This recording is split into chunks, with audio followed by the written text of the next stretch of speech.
Well guys, quick chat today just about dressings in your first aid kits. So this is came out of a first aid kit I took today, so that's a large dressing. So let's have a look at the application of that. So you're going to open up the bandage, or you open up and you get to the pad here, and then the pad will go onto the arm, and then you'll generally wrap both ends of the dressing so you can't get any debris in underneath it, and then you apply pressure. And we're gonna see the problem here is that we don't get a whole lot of bandage to play with. So I'm gonna tie that off. Look, I'm just gonna tie this off. What I generally do is apply a crepe bandage over the top, and I can apply this nice and quick, and this gives me much better pressure into the wound to stop the bleed. So I can wrap this, and I can wrap it, and the more I wrap it, the tighter it gets. However, we've used two separate pieces of bandaging kit there, and you know it's not the ideal scenario. You really want to do it with one. So this is an emergency dressing, or an Israeli bandage. It's the go-to bandage for the special forces, or particularly the American military, and it was created by an Israeli soldier in the 70s, 80s, I think. So on the top here you have a pressure piece. I'll show you that now in a second. And then when you open up the bandage, it's much bigger. You don't have to touch the pad there, so that's opened. What I do is I apply that to the wound. I bring the bandage around and I fit it into this piece at the top. Yeah, so it fits into that, and then I come back on itself. So when I come back, it starts to apply pressure to the wound. So again, the top and the bottom, and around we go all of the way to the end, and then we come to the clip, and the clip can be used to hook back in to the bandage here, stop any slippage. And that's your Israeli bandage applied. One device. I'm going to strip it out. I just want to show you something else. So I'm going to strip it out nice and quick.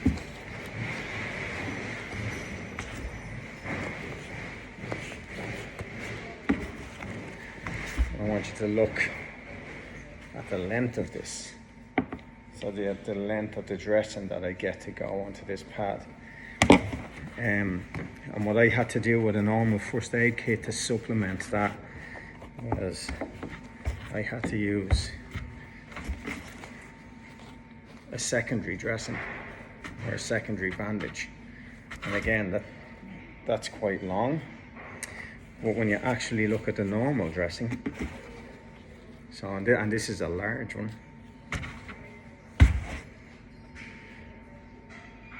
I don't have much to play with. You can see the difference. It's already starting to come apart there. It's cheap. It's rubbish. It's not good, lads. This is much more sturdy. Believe it or not, this version of an Israeli bandage, now it's not marked as an Israeli bandage, but it's the same kind of mechanism. It's just an emergency bandage. I picked these up for training purposes, and they're sterile. So they're sterile and packed and wrapped and vacuum wrapped. I picked them up on Wish, and I think I picked them up for about €2.50 a piece. That's a 6-inch. I got a couple of 4 inches, and I got a couple of bigger ones. So they're cheap, they're very effective. They're kind of the go between a standard dressing in a first aid kit and a tourniquet, which we talked about before. So it's kind of the go-to between that. It's a really good pressure dressing. It applies a lot of pressure to the wound with the the constant wrapping.